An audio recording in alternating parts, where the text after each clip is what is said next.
Santa Ana winds, okay, this is not Santa Ana, this is Santa Ana winds. इसकी वजह से काफी ज्यादा मलिबू में वाइल्ड फायर हुई हैं और इसको फ्रैंकलिन फायर भी कहा जाता है.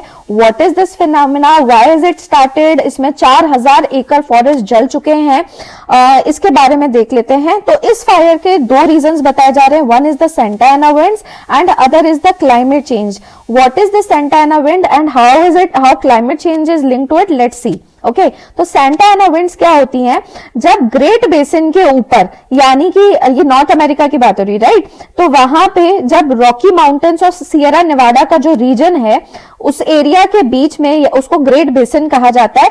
So on one side there are Rocky Mountains and on the other side there is Sierra Nevada. तो इसके बीच का जो रीजन है, दैट बेसिन, यहाँ पे ग्रेट बेसिन में हाई प्रेशर क्रिएट होता है और on the western coast of the North America पे लो प्रेशर क्रिएट होता है, यानी कैलिफोर्निया के कोस्ट पे.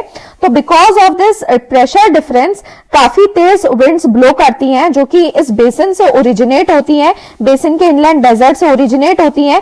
They move north of southern California and over the mountains towards the Pacific ocean. ठीक है, तो यहाँ पे मैं आपको दिखा देती हूँ कि ये क्या होता है एग्जैक्टली.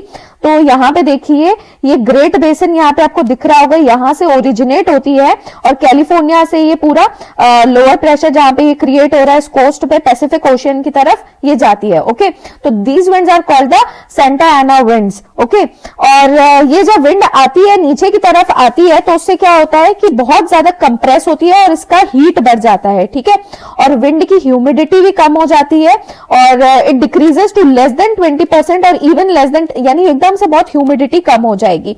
और इतना कम मॉइस्चर होने की वजह से वहां का वेजिटेशन बहुत सूख जाता है, एकदम रेडी टू बर्न. तो इस प्रोसेस की वजह से, इतनी ड्राई विंड्स आने की वजह से वहां पे बिल्कुल सूखा हो जाता है.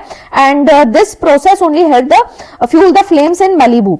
तो नॉर्मली सेंटा एना विंड्स वैसे भी फ्लो करती हैं फ्रॉम अक्टूबर टू जनवरी. तो ये कोई पहली बार का फिनोमेना नहीं है, हमेशा ब्लो करती हैं अक्टूबर टू जनवरी के बीच में. अब क्लाइमेट चेंज का यहाँ पे क्या रोल हुआ है?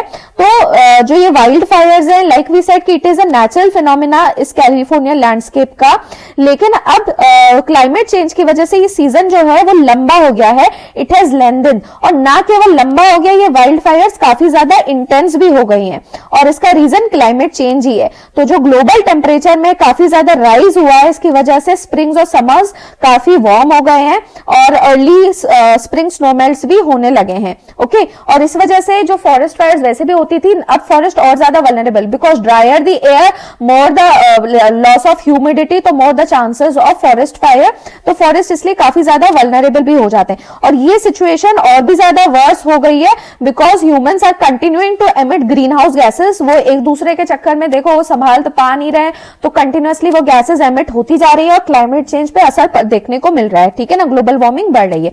इनफैक्ट एक यहाँ पे इंपॉर्टेंट डेटा है, क्लाइमेट चेंज का एक रिसेंट रिपोर्ट आई है, उसके अकॉर्डिंग जो करंट क्लाइमेट पॉलिसीज हैं, वो पॉलिसीज लाने के बावजूद भी ग्लोबल वार्मिंग जो है it would be more than 3 degree Celsius by the end of the century, more than twice the 1.5 degree threshold. तो 1.5 डिग्री का जो थ्रेशोल्ड था उसका ट्वाइस का भी, उससे भी थोड़ा ज्यादा ही जाएगा, है ना. तो आप इमेजिन कर लीजिए कि कितना ज्यादा क्लाइमेट इफेक्ट हो रहा है और होने वाला है. Okay, so that was about Santa Ana winds. Tell me if you like the topic and the video. Thank you.